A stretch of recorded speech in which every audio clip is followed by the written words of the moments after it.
Sete Caminhos para o Alto Amor, Wanderley de Oliveira, pelo Espírito Pai João de Angola.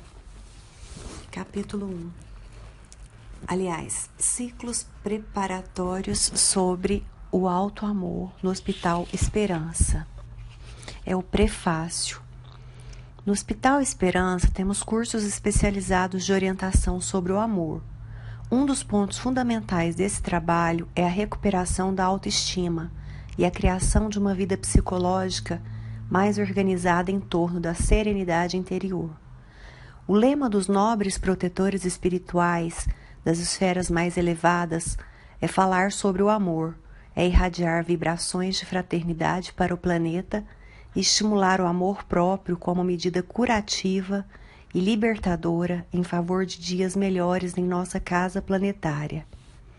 É urgente a construção de uma corrente positiva de forças luminosas para multiplicar essas bênçãos em favor de multidões que se arrastam nas dores emocionais. Toda página que trate sobre o amor é uma luz acesa em pleno conflito do bem contra o mal travado nos dias de hoje. A implantação da nova era espiritual na Terra depende dessa medida saneadora e oportuna. Difundir a mensagem do amor legítimo que resgate a sua natureza divina é oferecer nutrição para os novos tempos que todos desejamos. A equipe de nossa amiga Hermance Dufault é responsável por esses cursos preparatórios no Hospital Esperança, sob a coordenação de Eurípedes Barçanufo e Pai João de Angola, que na condição de educador espiritual faz parte desses grupos, tornando-se mais um trabalhador que assumiu a missão de enviar ao mundo físico, por meio da psicografia, uma amostra dos conteúdos redentores e pacificadores de muitos corações desencarnados que chegam aos nossos núcleos de amparo, tomados pela culpa, desencanto, medo e tormenta mental.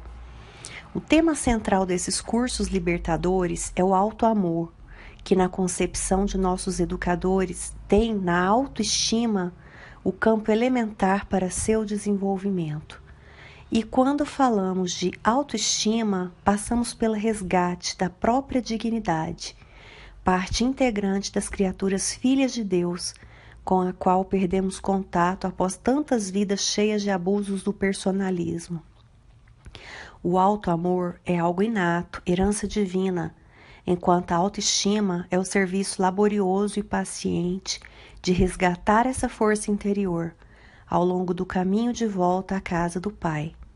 Utilizando-se de conteúdos didáticos, técnicas e exercícios práticos, os aprendizes são levados a perceber a importância, a profundidade e os benefícios de uma relação de forte afeição, admiração e respeito para consigo.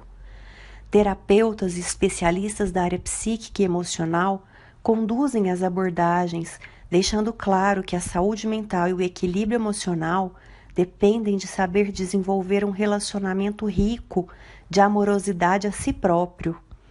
Pai João de Angola descreve nessa obra os 7 caminhos que constituem os pilares dos programas de nossos estudos. Os 5 primeiros tópicos desenvolvem conteúdos teóricos. O 6º é composto por mensagens pequenas para trabalhos em grupo, que no Hospital Esperança são distribuídas aos integrantes com o objetivo de responder às perguntas sobre os temas trabalhados nas dinâmicas. E o 7º tópico traz pequenos e singelos ensaios de técnicas que podem desenvolver a criatividade e a experiência dos encarnados para enriquecer a aplicação das abordagens teóricas. Aqui no Hospital Esperança, o tópico 7 é focado em práticas que trabalham as emoções específicas, com as quais os grupos apresentaram mais dificuldades quando encarnados, tais como culpa, mágoa, inveja, arrogância, desprezo e tantas outras que são trabalhadas, inclusive com atividades junto à natureza, proporcionando vasto poder de renovação e meditação aos participantes. Ainda que a riqueza dos textos enviados para a composição do livro esteja evidenciada, É claramente reconhecido por nossa equipe de trabalho se tratar de um resumo dos nossos projetos de educação, e celebramos essa iniciativa com muito louvor e alegria, considerando que os grupos interessados pelo tema no plano físico vão se beneficiar de um farto material para suas autodescobertas, e também porque a obra é um presente dos céus em favor da irradiação do amor que tanto comove nossos corações nesses dias de transição na Terra. A baixa autoestima é considerada pelos que atuam nas regiões inferiores uma doença coletiva da humanidade sobre a qual os agentes das trevas direcionam seus interesses para a elaboração de armas que visam a execução de seus planos nocivos de domínio e poder. É uma doença de proporções sociais graves e continentais, explorada pelas falanges da maldade organizada, com o intuito de gerar o caos, a doença e o sofrimento na Terra. É imperioso educar o homem para aprender a cuidar de si, pelo alto amor, sem se atolar no egoísmo, nem se afundar na avareza, e a se proteger sem caminhar para a agressividade. Investir em autoestima é formar cidadãos mais pacíficos e que poderão se utilizar da bondade e das atitudes civilizadas para a edificação de uma sociedade mais fraterna e amorosa.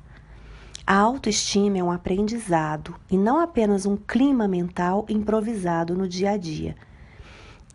E este aprendizado passa pela valorização de quem se é e pelo contentamento com seu modo de ser e pela confiança em suas atitudes e convicções. A maior prova disso está no esforço que se faz necessário para sustentar os sentimentos movimentados em prol do amor a si próprio, de se cuidar, de se resgatar das ilusões e das crenças falsas da vida. O arrependimento, a solidão, o receio, a ansiedade, a insegurança, a carência, a irritação, o pessimismo e outras tantas emoções farão parte da vida emocional de quem assume a arte do amor próprio. São emoções reguladoras, cujo objetivo é manter a sanidade e o equilíbrio. Quem deseja viver o auto-amor terá de mergulhar no entendimento das funções positivas e curativas de cada emoção presente na dinâmica de sua existência. Essa é a contribuição da obra de Pai João de Angola. Nossa esperança repousa na intenção de tecer um filete de luz que auxilie nossos irmãos no plano físico a encontrar a si próprios pelos caminhos redentores do amor. Que o Senhor Jesus nos guie e inspire nessa longa jornada da evolução. Maria Modesto Cravo, Belo Horizonte, setembro de 2016. Capítulo 1. 1.1. Autoestima, o aprendizado que leva à força curativa do auto-amor. Auto-amor é uma herança divina, um tesouro que reflete a essência do Pai. Ele, o Criador, depositou nas profundezas da alma esse sentimento inato, essa força que permite ao ser jamais desistir de si. É uma energia de atração para que na caminhada evolutiva seus filhos possam encontrar motivação para cuidar de si mesmos. O auto-amor, esse patrimônio perfeito, nos primórdios da evolução e ainda como impulso de vida, confundia-se com o próprio instinto de sobrevivência. A energia da vida trazendo o desejo de avançar e a intenção de amar. Como toda obra da criação, o auto-amor requer esforço individual para que seja conquistado. O trabalho pessoal de desenvolvimento desse tipo de amor chama-se autoestima, ou seja, a capacitação para sentir o seu próprio bem e se ver como filho de Deus. A gradativa e paciente conquista do auto-amor por meio da construção da autoestima é um dos pilares fundamentais da evolução. O aprendizado de gostar e cuidar de si próprio é um ato de profunda espiritualidade nas estradas do aprimoramento do espírito. O assunto pode parecer contraditório se a autoestima for considerada apenas zelo com a estética corporal. No entanto, estimar-se é uma emoção que brota do fundo da alma e leva a criatura à sensível e rica relação de respeito e amor próprio por meio do pleno e legítimo desejo de querer o seu bem pessoal. Pode até parecer óbvio, mas se pergunte se consegue, com espontânea intensidade, desejar o seu próprio bem ou se já sabe como aplicá-lo nas experiências diárias. Verifique se você se prioriza, se sabe dos seus limites na convivência, se permite satisfazer as necessidades que levam à sua realização pessoal, se consegue dizer não quando necessário ou está sempre querendo ser bonzinho, se sabe defender-se dos abusos nos relacionamentos, enfim, se exerce um pacto de solidariedade e apoio a si próprio em quaisquer condições. O sentimento de não merecimento é um programa da vida mental adquirido em várias experiências. Boa parte das pessoas no planeta guarda comprometimento severo com o mérito pessoal em função do esbanjamento e das escolhas infelizes feitas na caminhada das reencarnações. Muitos não se sentem dignos para usufruir os benefícios da vida, nem se consideram bons o bastante para uma vida rica e leve. A culpa e o medo retiram-lhes o nobre desejo de utilizar o bem em seu proveito, aprisionando-os a uma existência empobrecida afetivamente, vivendo de migalhas deixadas no caminho. Esse não merecimento corrói a autoestima, mas não impede de buscar conexão com seu alto amor. A conquista desse benefício é uma questão de educação emocional e espiritual. Espiritualidade significa estar guiado pelo espírito, ter conexão com o espírito, fruir de uma relação com o espiritual.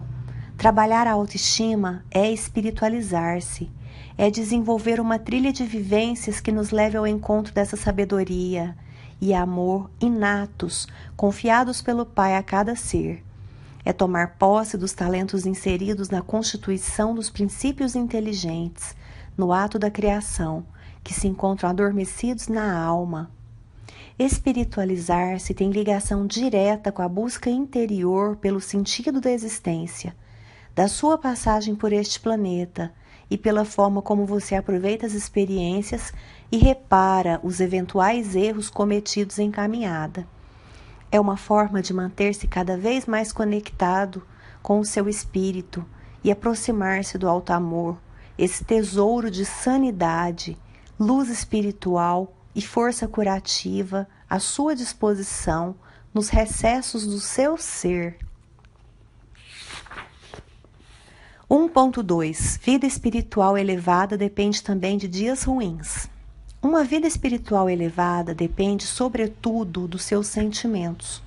Sua relação com Deus é baseada naquilo que você traz em seu coração. A fraternidade, o respeito, a boa palavra, a bondade, a gentileza e o perdão são alguns dos sentimentos que iluminam sua alma, o fazem ouvir os chamados do Criador e entender melhor os caminhos que o levam a Ele. Seus sentimentos são a fonte de desenvolvimento da espiritualidade em sua vida.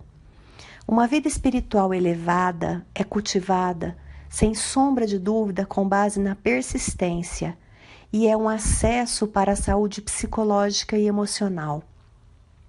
As emoções não devem ser controladas, e sim entendidas, como pistas luminosas sobre suas necessidades e conquistas a serem realizadas. Cumprem funções esclarecedoras a respeito da sua personalidade e só serão prejudiciais se não receberem de você uma orientação sadia para que reconheça o que elas querem lhe mostrar. Elevação espiritual na Terra não significa manter-se bem o tempo todo, pois as sombras interiores que você ainda carrega não permitem essa condição. No estágio moral da Terra, seus habitantes não conseguem se manter sempre em harmonia, nem mal o tempo todo. São naturais essas alternâncias, E essa é a dinâmica mais adequada para a estabilidade mental e o equilíbrio espiritual. Alguém que se apresente feliz o tempo todo perderia o juízo, por esta ser uma atitude de alienação a respeito das dificuldades que ainda existem no orbe. Assim como alguém que permaneça desanimado ou depressivo o tempo todo, se alienaria das belezas da vida.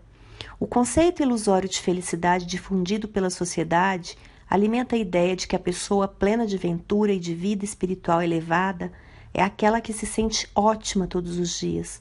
Isso é uma ilusão, é negar emoções que, embora consideradas pela cultura como nocivas, são autênticas. São autênticas trilhas de autoconhecimento na ecologia emocional. Você pode sentir alegria todos os dias, se isso for um traço conquistado em sua personalidade. A alegria é uma emoção efêmera, mas felicidade é o estado de espírito. E sendo assim, mantê-la depende de muitos fatores internos e externos nas conquistas da alma, ainda não adquiridos pela maioria de nós. Haverá dias ruins e não há como escapar deles. A melhoria espiritual não recomenda viver permanentemente em clima de vibrações elevadas, sem abalos ou interrupções, e sim aprender o caminho para resgatar o equilíbrio quando os ventos fortes da perturbação o arremessarem a dores e tormentas interiores. Uma das maiores conquistas espirituais reside em saber como extrair o melhor dos chamados dias ruins, aqueles em que estamos desanimados, para baixo. Sem dúvida, esses são os dias mais ricos da existência, apesar de serem os mais dolorosos. Quem aprende o que fazer e como lidar com suas sombras internas é um forte candidato à felicidade verdadeira. Lembre-se de que seus piores dias trazem as lições mais essenciais. Nele, sua alma quer mostrar aquilo que você tem dificuldade em enxergar nos dias bons da vida. Se você se sente perdido nesses momentos, lembre-se do que disse uma escritora que passou pela Terra. Perder-se também faz parte da jornada. Clarice Lispector. Para você que está com a vida desorganizada e acha que tudo acabou, para você que fez besteira e acha que se desviou do caminho, para você que tomou decisões e nem tudo saiu como esperava, para você que gosta muito de controlar e perdeu o comando, para você que acha que perder é fracasso e queda, fique sabendo que a vida tem trilhas que ultrapassam bastante o senso de equilíbrio, a retidão e o sucesso estabelecidos pela visão humana. Certo e errado sob essa ótica são palavras frágeis e limitadoras. Entregue-se ao fluxo que rege a vida e aceite-a. Por pior que as coisas possam parecer, elas vão levá-lo ao caminho traçado por Deus dentro do mapa da sua existência. Por pior que seja o seu dia, existem tesouros de libertação e cura à sua espera, escondidos nas sombras das experiências dolorosas. Deus o está examinando. 1.3 A fé é o desenho mental daquilo que você quer para a sua existência. Quando você está lá embaixo, enfrentando desafios pessoais, essa é a melhor hora de testemunhar a sua fé. Ela se expressa em atitudes de confiança, credibilidade, compromisso assumido, convicção, esperança e muitas outras. Se o momento está difícil, erga a cabeça, respire fundo e busque no íntimo da alma a certeza de que vai conseguir superá-lo. A vida não traz provas maiores do que pode suportar. Ao emitir essa energia do otimismo e espantar o desânimo, você estará criando no seu universo astral um projeto invisível que logo fará parte da sua realidade concreta. Esse projeto tem vida, força e vai coordenar rumos melhores para os dias vindouros. Fé e a energia que abre caminhos para a implantação dos seus anseios luminosos. Acredite, ela não é apenas um sentimento, é um desenho mental do que você quer para a sua existência. É a alavanca para a vida andar, fonte de saúde para a mente e combustível para que a prosperidade e a alegria façam morada em sua vida. É muito rica a atitude de cultivar a fé, buscando a religião para suas dores e angústias. No entanto, a principal tarefa da crença religiosa não é resolvê-las, e sim aliviar, abrandar as lutas. A solução surge da aplicação daquilo que é capaz de promover o sentimento de fé, isso é, por meio da superação dos testemunhos e provas que constroem emoções sob a tutela da convicção íntima no bem. A crença religiosa orienta e apazigua. A fé emocional abre estradas e gera comportamentos. As soluções, a cura e a redenção individual não são conquistadas com rituais e práticas que o conectam com Deus. O propósito disso é fornecer o estímulo positivo para a árdua caminhada de superações interiores. Se você quer mesmo melhorar, inicie o processo consciente e definitivo de buscar uma mudança nos hábitos, nos sentimentos e nas palavras. Quando o otimismo toma conta dos pensamentos, a fé encontra uma janela aberta em seu coração para irradiar esclarecimento onde há trevas e ideias novas onde muitos só enxergam problemas e desilusões. Cultivar o otimismo na tela mental é um ato de amor a si mesmo, uma chama que se acende para aquecer os dias gelados das provações e dissipar a tormenta do coração. Use sua força, desenhe em sua mente o seu futuro e vá buscá-lo nas fileiras da ação concreta e decisiva de construir aquilo que você mentaliza. 1.4. O karma só pode ser cumprido quando você se acolhe com muito amor. Sabe quando aquelas coisas ruins se repetem em sua vida? Isso acontece porque você não cumpriu o seu karma.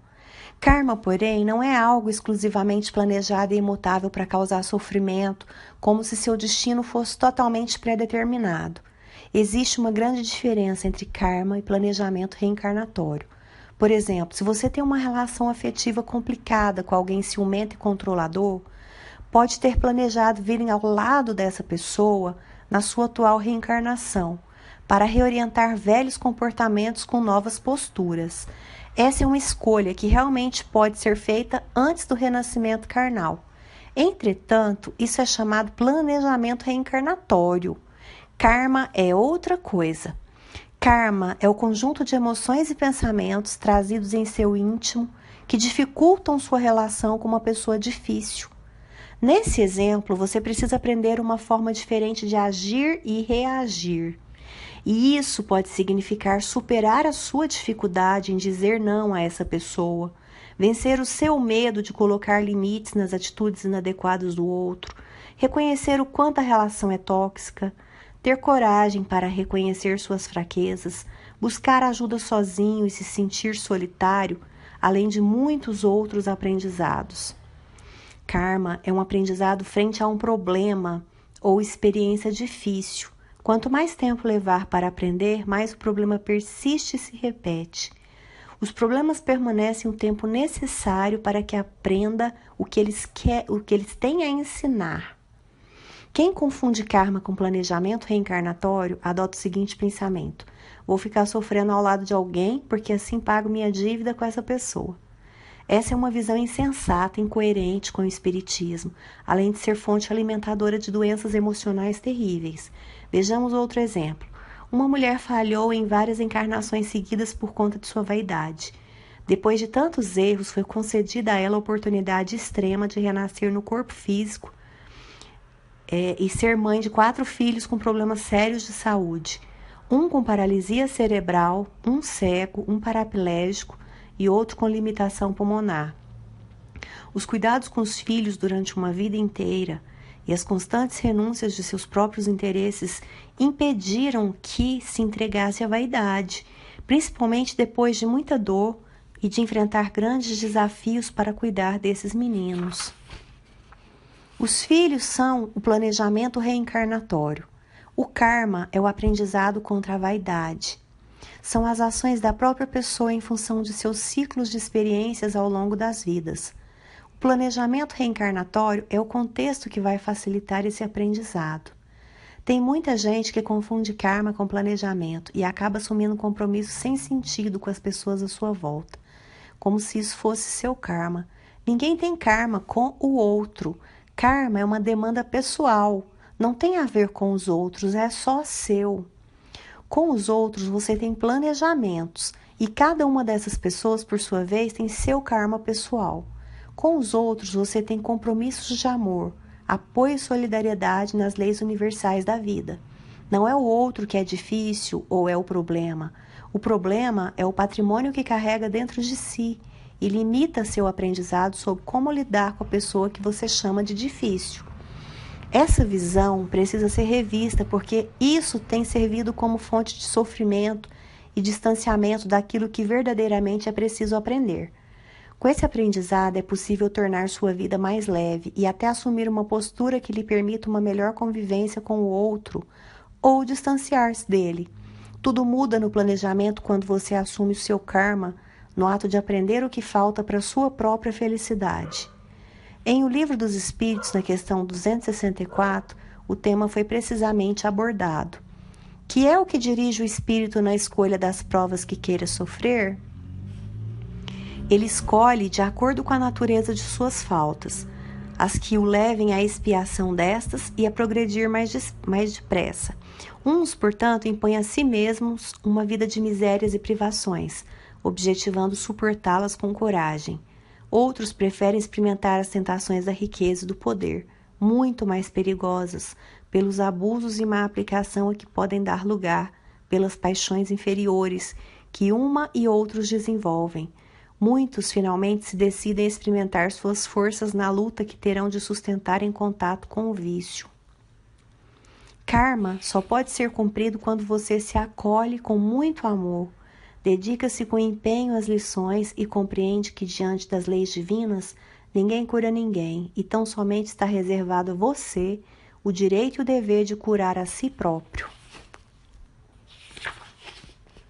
1.5. A frequência energética do alto amor é o vínculo de ligação com o Cristo. O amor aciona forças de concentração energéticas desconhecidas.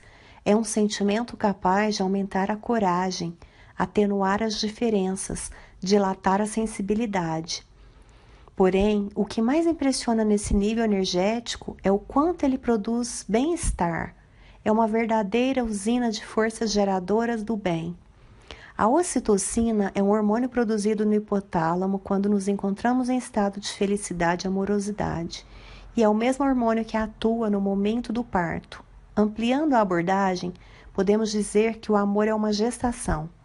Quem ama gesta vida, alegria que dá energia, poder de construir e força para vencer.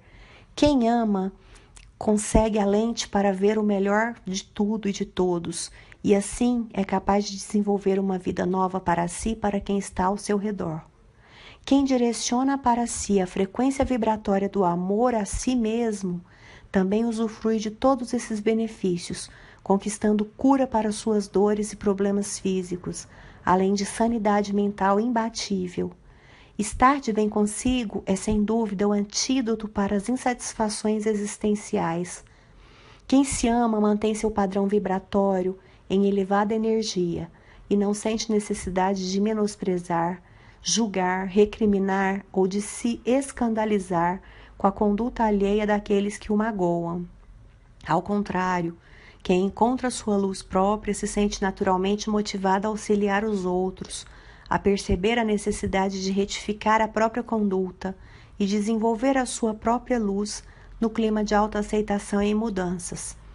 A frequência energética do alto amor será alvo de estudos profundos da ciência no futuro, pois quem se ama se imuniza por estar em conexão com o nível elevado dessa energia, que é a maior fonte de proteção para quaisquer forças nocivas do ambiente e da maldade intencional. A aura de quem se ama irradia uma coloração azul e prateada, que cria e sustenta o escudo em forma dela. Ele atua sobre cada um dos 7 chakras principais, como um filtro imunizando contra toda a maldição e toxicidade dos ambientes, a ponto de elevar seu nível vibracional por meio da atuação da química pessoal no plano astral, exercendo influência sobre as cargas negativas de locais e de pessoas. Além disso, essa faixa de proteção age como uma antena seletora, potente, capaz de coletar apenas fontes naturais na ecologia astral, ricas de alta qualidade espiritual, Quem se mantém na frequência do alto amor se torna um canal constante de bondade, com quem os guias espirituais sempre podem contar para espalhar o bem e a luz em todo lugar. A frequência energética do alto amor é o vínculo de ligação com Cristo. 1.6. A vaidade faz bem a quem aprendeu sua utilidade. Criou-se uma cultura entre os espiritualistas de que o elogio é nocivo e perigoso porque desenvolve a vaidade. Por conta dessa ideia, adotam-se muitos comportamentos estranhos quando alguém alcança êxito e bons resultados em sua vida pessoal, na mediunidade ou em qualquer área da vida. Sendo o elogio considerado inadequado, não poder elogiar faz surgir em seu lugar, no reino das emoções, a inveja, a frieza de não manifestar alegria com o sucesso alheio e condutas semelhantes que impedem o fluxo natural e sadio da emotividade curativa e incentivadora. Isso corrói a espontaneidade e cria um modo de ser distante da autenticidade. Se você ouve uma palestra maravilhosa que o emociona, a atitude mais sadia após o seu término é aplaudir, uma forma de comunicar sua gratidão pelo que recebeu. Em vez de evitar o elogio, o que se deve aprender é como lidar com a vaidade, uma emoção fundamental para a estima pessoal e a estabilidade psicológica. Evitar o elogio é como roubar um dos requisitos de educação mais valorosos da conduta humana. O sucesso, os bons resultados, as conquistas são vivências humanas motivadoras de amor e progresso. Por que não as comemorar e exaltar em clima de equilíbrio e realização? Você terá medo do sucesso enquanto não souber o que fazer com a vaidade. Triunfos são experiências valiosas e de muita utilidade social. O problema não está neles, e sim naquilo que se faz com eles. Nossa cultura tratou esse assunto com uma insensatez sem precedentes, como se ser bem-sucedido fosse algo excepcional ou errado. Sucesso é uma etapa de quem conquistou essa condição, e não há nada de errado nisso, especialmente quando se direciona essa capacidade para o lado bom.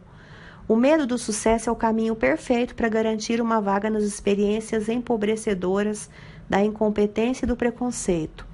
A escola da vitória é uma oportunidade fantástica de avanço para a alma. Jesus é um ser bem-sucedido e de conquistas brilhantes. Sua estima pessoal é sustentadora de sua coragem, fonte de sua convicção e de sua meiguice e generosidade com todos. Faça elogios que reconheçam os valores dos outros e os seus próprios. Não tenha medo. Elogie algo bom. Você é maravilhoso. Você pode. Quem teme elogio ou elogiar alguém está mal resolvido em relação ao seu sentimento de vaidade. Temer a vaidade ou não fazer contato com seu lado luz é dar força para a vaidade crescer, levando-o a praticar atitudes ruins, transformando-o em um ser presunçoso, narcisista, fútil e orgulhoso, ou carregando para o extremo oposto, o da baixa autoestima. Ter medo dela é manter um recurso fundamental para a sanidade humana na sombra do inconsciente. Nisso reside um grande mal, porque assim ela sustenta o orgulho tóxico e alimenta muitas ilusões. Vaidade faz bem a quem aprendeu para que ela existe. Sua função na construção de uma relação de alto amor é o alicerce para a autoconfiança e a vitalidade da resiliência. Aprendemos muitas coisas de forma inadequada a respeito de nossos sentimentos. Sem vaidade, ninguém constrói uma estima pessoal sólida, que é o pilar do alto amor. Quem tenta sufocar sua vaidade cria um campo energético para doenças orgânicas, como dores musculares, constantes infecções e o severo mau humor. No entanto, se somos dominados inadequadamente por ela, usamo-la como mecanismo de defesa contra a sensação de inferioridade, de ausência de valor e poder pessoal. Emoções que Curam, capítulo 1, autor espiritual Hermance Dufault, pela psicografia de Vanderlei Oliveira. 1.7. A força das crenças corretas é material para a construção da felicidade. Você é promovido no trabalho, compra um carro novo, começa uma relação afetiva promissora, passa no vestibular e depois da alegria desses eventos vem uma estranha sensação de que algo desagradável vai acontecer. Já aconteceu isso com você diante dos fatos agradáveis da vida? Sabe o que isso significa? São as crenças de não merecimento e desvalor pessoal que o levam a sentir isso. Elas são como programações mentais que funcionam com base em algum tipo de medo. Basicamente, elas criam ideias para que você acredite em algo ruim relacionado aos episódios de felicidade na sua vida. Criam uma sensação de perda e colocam os pensamentos a ruminar no pessimismo. São muito limitadoras e podem ser destrutivas. As crenças negativas são alegações mentais que tomam conta da sua vida psíquica e emocional e o impedem de viver a realidade do mérito pessoal, daquilo que conquistou. Por trás da maior parte dessas crenças de baixa autoestima está o medo de perder, de ser abandonado, de não dar conta. E o que fazer para mudar isso? A felicidade surge a partir de uma construção elaborada das condições internas da mente. Para isso, muitas vezes é necessário reconstruir algumas crenças que funcionam no automatismo do inconsciente. Essa reconstrução é o trabalho de reeducação das ideias e sentimentos de desamor a si mesmo.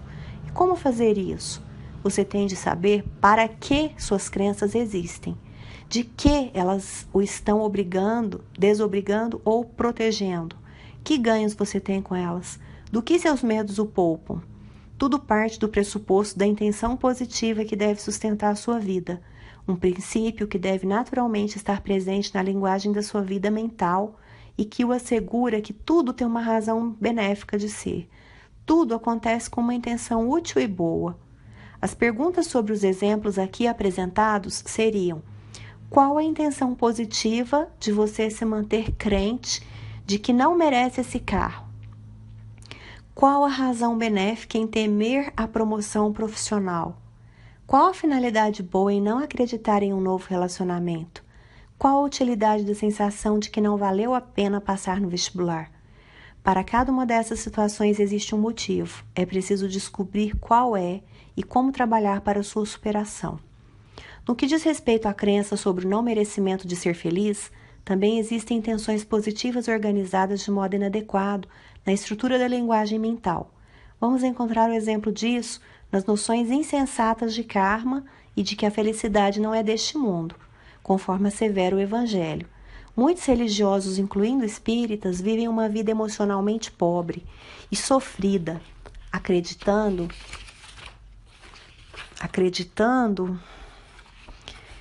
que por meio da cultura do sofrimento está cumprindo uma determinação das leis divinas.